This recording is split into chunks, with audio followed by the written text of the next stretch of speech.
자, 우리 조금 어렵게 느껴지는 내용이기도 합니다. 교육공학이라고 하니까 굉장히 여러 가지 어떤 공학적 내용들 이런 것들을 생각하는데 그럴 필요 전혀 없습니다. 이거는 어, 수업과 관련해서 어떤 매체를 사용하면 좋을까, 어떻게 하면 더 효과적일까 이런 거에 관련된 내용들이에요. 그래서 예전에는 이 보시면 알겠지만은 교육공학은 딴 게 아니에요.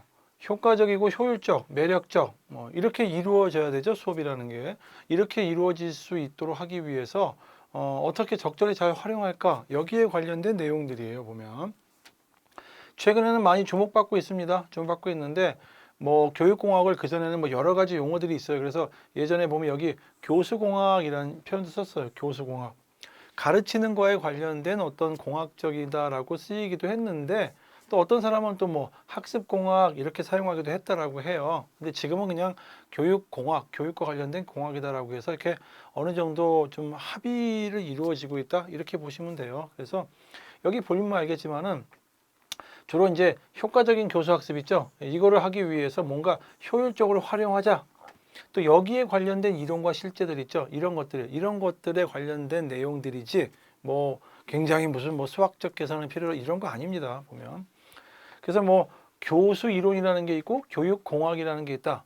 교수 이론이라고 하는 거는 교수 과정을 지배하는 법칙을 발견하는 데 중점을 두는 데 반해서 교육 공학은 교수 이론에 입각해서 그 법칙을 어떻게 적용할까 이런 거에 관련된 것들이라고 보시면 돼요. 그러니까 조금 더 쉽게 얘기해서 우리 수업 있죠. 수업을 조금 더 효율적으로 효과적으로 할 수 있는 방법이 뭘까? 그럼 뭔가를 이용해야 되는데 그때 이용할 수 있는 다양한 것들에 대한 이야기하는 것들을 공학이라고 하는 겁니다. 교육공학 여기서는. 그러니까 이제 일반적인 이제 공학하고 좀 다른 거죠. 보면은.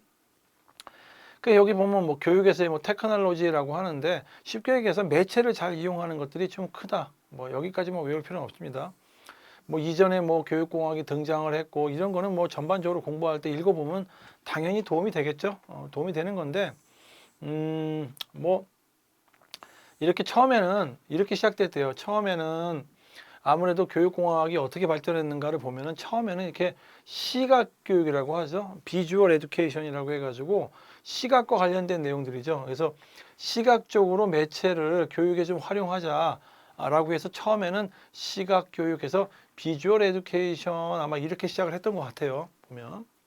그러다가 조금 지나가지고 처음에는 이렇게 시각으로 하다가 여기다가 청이 들어갔죠. 그래서 시청각 교육에서 AV 에듀케이션 이렇게 된 거고 조금 지나니까 통신이론 해가지고 일종의 어떤 시스템, 이제 하나의 어떤 시스템으로 보고 수업을 좀 더 효과적으로 이루어질 수 있을까 이런 것들.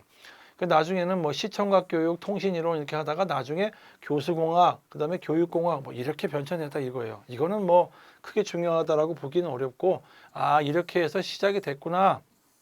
이렇게 시청각 교육 해갖고 녹음기를 이용한다든가 영화 이런 것들 있죠.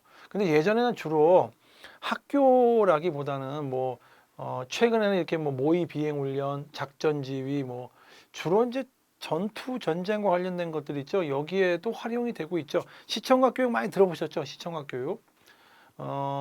오디오 비주얼 이런 거 있죠. 오디오 비주얼 에듀케이션에서 이거 갖다가 A하고 B자 써가지고 AV 에듀케이션 이렇게 얘기를 하고 있는 거죠. 이건 중요한 게 아니죠. 제목만 보시면 되죠.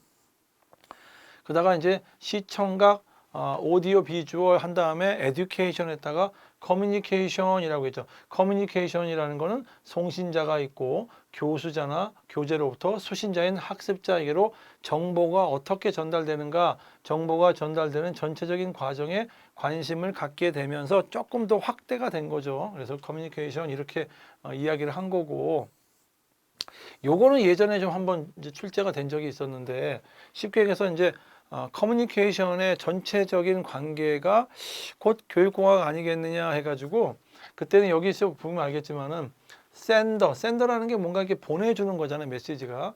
이 메시지를 보내는 사람이고 여기는 메시지가 있겠죠. 주로 컨텐츠 여러 가지가 있겠죠. 거기에는 채널이 있죠. 청각이냐, 시각이냐, 촉각이냐, 후각이냐 이런 우리 인간의 학습이니까. 그리고 나서 리시버 받는 사람이죠. 이 메시지를 받는 여기는 이제 쉽게 얘기해서 이제 학습자가 되겠죠. 여기는 이제 예를 들어 교사가 될 것이고 이 메시지라는 거 하는 거는 이제 우리가 이제 학습자들이 공부를 하는 내용과 관련된 거겠죠.